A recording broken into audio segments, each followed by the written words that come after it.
Hello students, welcome back to my channel. In this video we shall discuss about the grammar portion of first chapter, that is the jamun tree of class 9 CG board.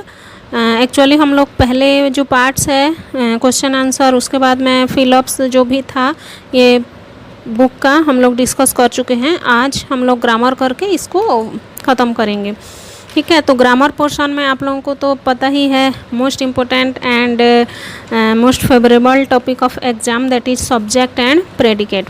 एकदम easy topic भी है, आप लोगों को पता भी होगा पहले से what is subject and what is predicate.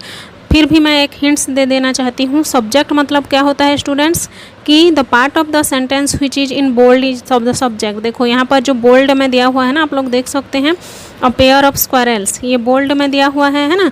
और नेक्स्ट बी वाला सेंटेंस में हनी बीज दिया हुआ है। तो इससे हमें क्या पता चल रहा है, a pair of squirrels came regularly to nibble at the fruits. A pair of squirrels जो है ये क्या है, हमारा सेंटेंस का सब्जेक्ट है, क्योंकि उसके द्वारा काम हो रहा है ना, जो काम कर रहा है, क्या काम करता है, मतलब अ पेयर ऑफ स्क्वायरल्स क्या काम कर रहे हैं कि उन लोग आते हैं रेगुलरली फ्रूट्स को निबल करने के लिए, ठीक है। तो काम किसके द्वारा हो रहा है, स्क्वायरल्स के द्वारा हो रहा है ना। यहाँ नेक्स्ट सेंटेंस में देख सकते हैं आप लोग, हनी बीज के द्वारा हो रहा है कुछ भी काम, field the air with their buzzing, ठीक है। तो जो काम करता है ना, तो उसको हम लोग सब्जेक्ट बोलते हैं। हिंदी में उसका नाम क्या है, उद्देश्य भी उसको बोल सकते हैं या कर्ता भी बोल सकते हैं।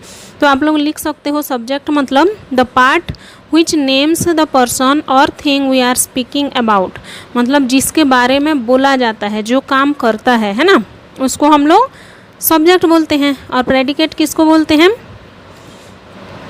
सब्जेक्ट के बारे में जो बताता है ना। The predicate consist of more the one word and tells something about the subject. देखो सब्जेक्ट एक वर्ड भी हो सकता है, एक से ज़्यादा भी हो सकता है, और प्रेडिकेट एक से ज़्यादा ही होता है, ठीक है। तो देखो सब्जेक्ट क्या है, पहले सब्जेक्ट है जो काम करता है या जिसके बारे में सेंटेंस में बताया जाता है, उसको हम लोग सब्जेक्ट बोलेंगे।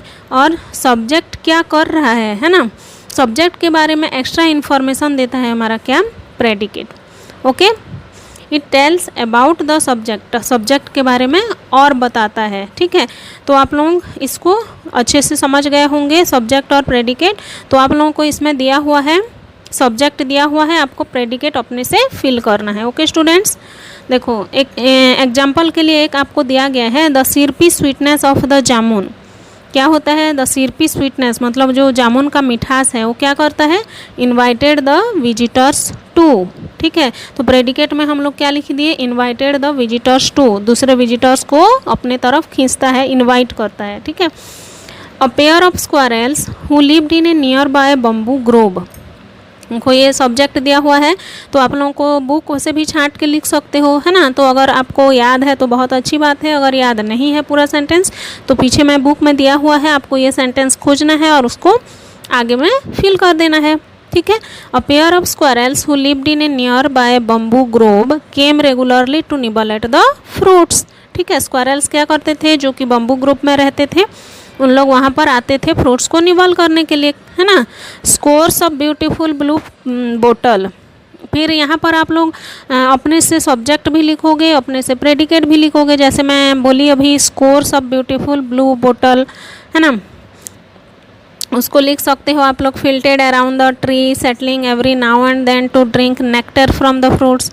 वैसे आप कुछ भी सेंटेंस लिख दोगे, कुछ भी सेंटेंस एक ठो उठा लोगे आप, है ना, बुक में से या अपने से भी आप बना सकते हो, और उसमें का सब्जेक्ट पार्ट को सब्जेक्ट के नीचे लिखोगे और नेक्स्ट जितना बचेगा वो प्रेडिकेट पार्ट में आ जाएगा, ओके स्टूडेंट्स। ये तो हो जाएगा आप लोगों के द्वारा, है ना। अब आते हैं हम लोग फिलअप्स में। देखो बी में दिया हुआ है, complete the following sentences with appropriate subject and predicate. आपको अगर सब्जेक्ट दिया हुआ है तो प्रेडिकेट लिखना है, अगर प्रेडिकेट दिया हुआ है तो सब्जेक्ट आपको खुद से लिखना है। पहले वाला क्वेश्चन में आपको क्या था, ये बुक में से छांट के आप लोग लिखना रहता है ना। इसको ये जो डिब्बा दिया हुआ है इसमें आपको फिल करना है बुक में से छांट के। लेकिन इसमें क्या हुआ है, अपने से सेंटेंस दे दिया गया है आपको सब्जेक्ट के हिसाब से, तो आपको इधर प्रेडिकेट भरना है, अगर सब्जेक्ट खाली है तो सब्जेक्ट भरना है, ओके। तो चलिए पढ़ते हैं question number 1। The people living in the remote area of Chhattisgarh. देखो जो पीपल छत्तीसगढ़ के रिमोट एरिया में रहते हैं, ठीक है, तो उसके आगे आप लोग सोचो क्या लिखोगे। The people living in the remote area of Chhattisgarh state, क्या लिखोगे, Chhattisgarh state. Okay, question number 1 का आंसर क्या है, छत्तीसगढ़ तक दिया हुआ है, आपको ऐसे स्टेट लिख देना है। ओके, यहाँ पर स्टेट अगर लिख देंगे तो कंप्लीट हो गया ना। The people living in the remote area of Chhattisgarh state dash is unknown to me. Dash is unknown to me, बताओ, dash is unknown to me. यहाँ पर शी भी लिख सकते हो, ही भी लिख सकते हो, ठीक है। यहाँ ईज है ना, ईज के हिसाब से हम लोग को लिखना है। ईज सिंगुलर होता है तो हम लोग दे नहीं लिख सकते। क्यों नहीं लिख सकते, कि यू नहीं लिख सकते, क्योंकि दे के साथ यू के साथ क्या होता है, दे अगर लिख देती मैं या यू लिख देती सब्जेक्ट में तो क्या होता, ईज रॉन्ग हो जाता ना। तो ईज के हिसाब से हम लोग को या तो आप ही लिख सकते हो, या तो ही लिख सकते हो, या सी लिख सकते हो। ओके, छत्तीसगढ़ पहले दे दिया हुआ है और आपको प्रेडिकेट भरना है, तो आप क्या लिखोगे, Chhattisgarh is a developing state of India भी लिख सकते हो, ठीक है, या और अपने मन से कुछ भी लिख सकते हो आप। ओके, मैं मेरे हिसाब से बता दी हूँ, Chhattisgarh is developing state of India, ठीक है।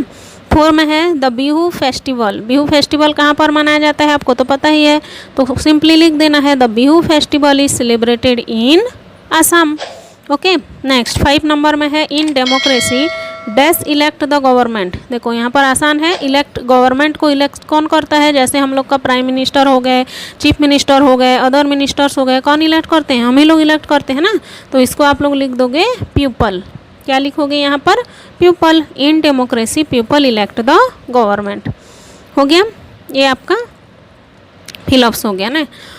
नेक्स्ट है वन एंड वंस का दिया हुआ है। देखो बहुत ही अच्छा वाला ये कॉन्सेप्ट है, आप लोगों को अच्छे से याद करना है और अच्छे से सुनना है वीडियो को। ओके, देखो यहाँ पर पढ़ोगे तो आप लोगों को अपने आप पता चल जाएगा। Read these sentences where there little ones in the nest.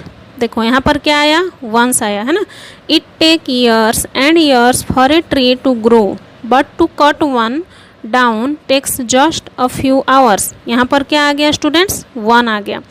Underline word देख रहे हो ना, वन और वंस। वी यूज वन, मतलब वन क्या है, सिंगुलर है, वंस क्या है, plural, to avoid unnecessary repetition. देखो हम लोग इसमें वन और वंस का यूज क्यों किए, अननेसेसरी रिपीटेशन को हटाने के लिए। जैसे द का यूज किया जाता है ना, बार बार रिपीटेशन को हटाने के लिए प्रोनाउन का यूज किया जाता है, सॉरी द नहीं, प्रोनाउन का यूज किया जाता है ना। जैसे फॉर एग्जांपल मैं राम के बारे में बता रही हूँ 5 सेंटेंस, तो बार बार मैं राम राम नहीं लिखती है ना, तो उसके जगह मैं प्रोनाउन ही का यूज कर देती हूँ। ठीक उसी तरह इसमें भी रिपीटेशन को हटाने के लिए हम लोग को क्या यूज करना पड़ रहा है, वन और वंस का। वन मतलब सिंगुलर, वंस मतलब प्लूरल। जैसे फर्स्ट सेंटेंस में आप लोग देख सकते हैं, where there little ones. Little ones यहाँ पर किसको बोला जा रहा है, नेक्स्ट में किसके बच्चे थे, हॉक काइट के बच्चे थे, है ना। तो यहाँ पर बच्चे को ना लिख के हम लोग उसके जगह में वंस लिख दिए, ठीक है। We also use one and ones after which in questions, ठीक है। वैसे ही है, मतलब जो पहले बताया गया है उसके बारे में अगर आपको पहले फिर से लिखना होता है तो उसमें आप लोग वन या वंस का यूज कर सकते हो। Okay, for example you can recite a poem, which one do you choose. देखो आप लोगों के सामने बहुत सारा पोयम है, you can recite a poem, ठीक है। आपको कोई भी एक पोयम को रिसाइट करना है। विच वन, कौन सा पोयम, विच पोयम ना लिख के हम लोग क्या लिखे, which one do you choose. Okay, there are many books here, यहाँ पर बहुत सारे बुक्स हैं। विच वंस आर योर्स, मतलब आपका कौन कौन सा है, ठीक है। इसमें बहुत सारे बुक्स, देखो यहाँ पर पोयम था तो वन हुआ, बुक्स था तो वंस हुआ। ओके, वन और वंस का कंसेप्ट क्लियर हो गया। पहली बार क्यों यूज किया जाता है, रिपीटेशन को हटाने के लिए। ओके, और वन का यूज सिंगुलर में, वंस का यूज प्लूरल में। ओके, अब आप आराम से कर पाओगे। How old are you children, the younger dash is 4 and the older dash is 7। देखो यंगर और ओल्डर क्या है, यंगर मतलब छोटा, ये ओल्डर मतलब बड़ा, है ना। तो यहाँ पर वन आएगा कि वंस आएगा बताओ? यंगर वन, ओल्डर वन, क्योंकि ये यंगर और जो ओल्डर है ना ये सिंगुलर है, इसलिए हम लोग यहाँ पर क्या लिखेंगे? वन, सिंपली क्या लिखेंगे? वन लिखेंगे। Next, would you like a new model of mobile? Certainly the new mobiles are much lighter than the old. ठीक है, यहाँ पर मोबाइल्स, आप लोग एक बात गौर कर रहे हो, मोबाइल्स है तो क्या आ जाएगा स्टूडेंट्स? यहाँ पर बेसिकली वंस आ जाएगा। क्या आ जाएगा? वंस। यहाँ पर ओल्डर था, यंगर था, सिंगुलर था, इसलिए वन लिखे। यहाँ पर मोबाइल्स प्लूरल है इसलिए हम लोग वंस लिखे। Okay, what type of car do you want? Car कौन सा वाला कार चाहिए? देखो कार सिंगुलर है इसलिए यहाँ पर लिख देना है one. Okay, I need some new colour pencils. Pencils है ना, पेंसिल्स प्लूरल है इसलिए आपको क्या लिखना है? वंस लिखना है। क्या लिखना है? वंस। ओके, अब आ गया use of there and there. देखो सॉरी, देयर बस एक ही देयर का दिया हुआ है, और एक देयर भी होता है इसलिए मैं बोल दी, THERE देयर वाला। ओके, देयर से हम लोग क्या कर सकते हैं? सेंटेंस की शुरुआत भी कर सकते हैं, है ना। There is a nest with 2 young hawk kites here, मतलब यहाँ पर एक हॉक काइट का नेस्ट था, तो देयर से सेंटेंस शुरू हो रहा है। There is no firewood in the house, यहाँ भी देयर से सेंटेंस शुरू हो रहा है ना। तो इसको क्या बोलेंगे? इंट्रोडक्टरी देयर बोलेंगे। Okay, no firewood in the house और nest with 2 young hawk kites here are phrases. ठीक है, देयर को छोड़ के क्या है? फ्रेज है। So when we make sentences the we add there in the beginning, this is known as an introductory there. मैं बोली ना, जब सेंटेंस का इंट्रोड्यूस देयर से हो रहा है तो उसको हम लोग क्या बोलेंगे? Introductory there. Okay, there would be much feasting and merriment during the festival, यहाँ भी देयर आया, introductory there. Okay, there were peanuts in the squirrels home, there is no water in the well, यहाँ पर भी there से शुरू हो रहा है तो इसको हम लोग क्या बोलेंगे? Introductory there. ओके, और इंट्रोडक्टरी देयर तो है लेकिन इसमें भी सिंगुलर और प्लूरल होता है।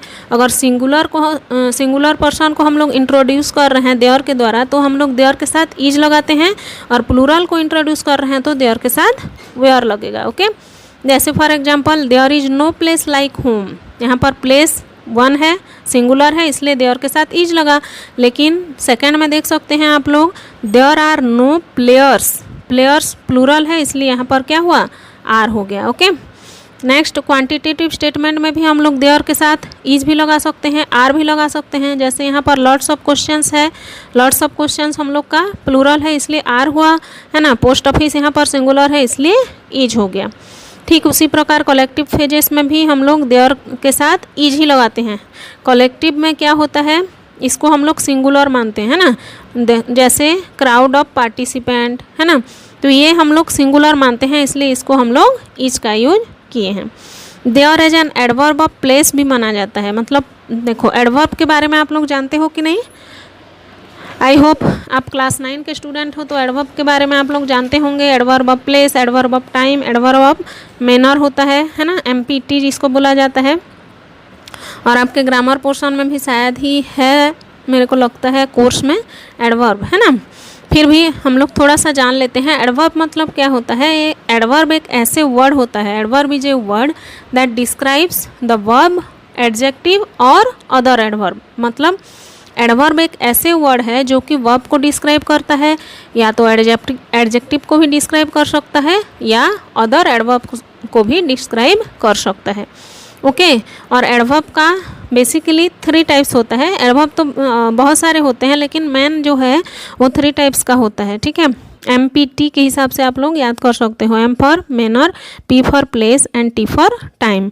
तो प्लेस के बारे में यहाँ पर दिया हुआ है, it was not easy getting there but he managed it. देखो it was not easy getting, किसको पाना मतलब ईजी नहीं था, पाना है ना किसको, गेटिंग देयर बोला है ना, गेटिंग के बाद क्या आया है? देयर, है ना।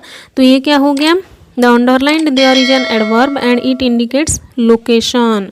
यहाँ पर देखो देयर पहले हम लोग इंट्रोडक्टरी देयर के बारे में पढ़े, नेक्स्ट फिर एडवर्ब ऑफ प्लेस के हिसाब से भी यूज हो सकता है ना। और यहाँ पर क्या दिया हुआ है? इट इंडिकेट्स लोकेशन, यहाँ पर लोकेशन के बारे में भी हम लोग देयर के द्वारा बता सकते हैं। जैसे it was not easy getting there but he managed it. Okay, तो आप लोगों को एडवर्ब ऑफ प्लेस और इंट्रोडक्टरी फिल करना है ना। देखो क्वेश्चन में दिया हुआ है there is always someone who is naughty in the class. पहले आप लोग देयर को नोटिस करो, है ना। फर्स्ट सेंटेंस में आप लोग देख सकते हो देयर इज ऑलवेज, तो सबसे पहले तो क्या हो गया हम लोग का देयर आ गया, तो ये बेसिकली क्या हो जाएगा इंट्रोडक्टरी में आप लोग टिक करोगे। फिर सेकंड सेंटेंस में भी देयर आ गया शुरू में, है ना। जब शुरू में देयर आता है तो क्या हो जाता है इंट्रोडक्टरी हो जाता है ना। नेक्स्ट सी में भी इंट्रोडक्टरी हो गया, डी में भी इंट्रोडक्टरी हो गया, ऐसे टिक करते जाना है। लेकिन ई में देख सकते हो आप लोग इंट्रोडक्टरी नहीं है, तो इंट्रोडक्टरी में नहीं होगा, है ना। तो इंट्रोडक्टरी नहीं है तो क्या है ये नेक्स्ट सेंटेंस, नेक्स्ट कॉलम में क्या दिया हुआ है एडवर्ब ऑफ प्लेस, तो ऑब्वियस बात है एडवर्ब ऑफ प्लेस ही होगा। We went there on foot, we went, देखो हम लोग गए, कहाँ गए, कहाँ, ठीक है, कहाँ का आंसर मिल रहा है ना देयर, मतलब वहाँ गए, ठीक है। तो ये हो गया adverb of place. Okay, I saw him standing there, ठीक है। स्टैंडिंग, स्टैंडिंग एक वर्ब है, वर्ब को विशेषता बता रहा है ना। देयर कहाँ खड़ा था वो, मैं देखा कि वो वहाँ खड़ा था, देयर, है ना। ये हो गया आपका एडवर्ब ऑफ प्लेस। ओके, तो एडवर्ब ऑफ प्लेस में आपको ऐसे टिक करना है ई और एफ में। जी में क्या है देयर वाज ए लॉन्ग, देखो देयर शुरू में आ गया तो इंट्रोडक्टरी में आ जाएगा। Put your books on the table there, यहाँ पर भी एडवर्ब ऑफ प्लेस में आ जाएगा। ओके, इसी के साथ हम लोग ये कंप्लीट हुआ। अब आ गया rewrite the sentences with the introductory there. देखो यहाँ पर आपको 5 सेंटेंसेस दिया हुआ है और वहाँ आपको देयर से शुरू करके लिखना है, ठीक है। जैसे a lady is waiting to see the principal, देखो कौन वेट कर रहा है, लेडी वेट कर रही है ना, किसको, टू सी द प्रिंसिपल। तो आप लोग ऐसे लिख सकते हो a lady is waiting to see the principal दिया हुआ है तो लिख सकते हो there is a lady waiting to see the principal. A lady की जगह में क्या लिख दोगे there is a lady. Nobody was in the room, तो यहाँ लिख सकते हो there was nobody in the room, was को पहले ले जाना है, ठीक है। देयर वाज नोबडी, ये जो नोबडी के बाद वाज आया है ना, तो ये वाज को इधर ले जाओगे और देयर लिख दोगे तो सेंटेंस हो जाएगा। सी में squirrels are in the other trees, देखो स्क्वायरल्स आर, तो there are squirrels in the other trees, है ना। Payal's car is in the garage, Payal's car, किसका कार है, पायल्स कार, है ना। तो यहाँ पर लिख देंगे there is Payal's car in the garage. Your dinner is on the table, there is your dinner on the table. तो यहाँ पर हम लोग शुरू में देयर लगा के इंट्रोडक्टरी देयर बनाए। ओके, तो इसी के साथ हम लोग ये फिर तो राइटिंग स्किल है, राइटिंग स्किल भी आप लोग देख सकते हो, एकदम आसान है, ये आपको आ जाएगा। स्टडी स्किल है ये, देखो इसमें आपको एक टेबल दिया हुआ है, इसको आप लोगों को पढ़ना है और इसमें इससे रिलेटेड क्वेश्चंस दिया हुआ है। जैसे for example what is the total forest cover area, यहाँ पर फॉरेस्ट कवर कहाँ पर है देख लो, ये देखो यहाँ पर फॉरेस्ट दिया हुआ है ना, तो टोटल करना है आप लोगों को फिर लिखना है, ठीक है। वैसे करके आप लोग इसका आंसर आराम से दे सकते हो। ओके स्टूडेंट्स, तो ये हो गया आपका जामुन ट्री का लास्ट वीडियो था। ओके, होपफुली आप लोगों को समझ आ गया होगा। अगर फिर भी कोई डाउट है तो प्लीज़ मेरे को कमेंट सेक्शन में कमेंट करना ना भूलें, और वीडियो अच्छे लग रहे हैं तो प्लीज़ लाइक करना ना भूलें, और चैनल में नए आए हो तो please subscribe my channel and press the bell icon also so that you can get the latest notification of my videos. Okay, तो आई होप आप लोग घर में अच्छे होंगे, सेफ़ होंगे और अच्छे से पढ़ाई करते होंगे, है ना। स्कूल भले ही बंद है लेकिन घर में पढ़ाई करते रहना चाहिए और पढ़ाई को कंटिन्यू रखिए, मोटिवेटेड रहिए हमेशा। ओके, सेफ़ रहिए, ठीक है। ओके स्टूडेंट्स, बाय, मिलते हैं नेक्स्ट वीडियो में।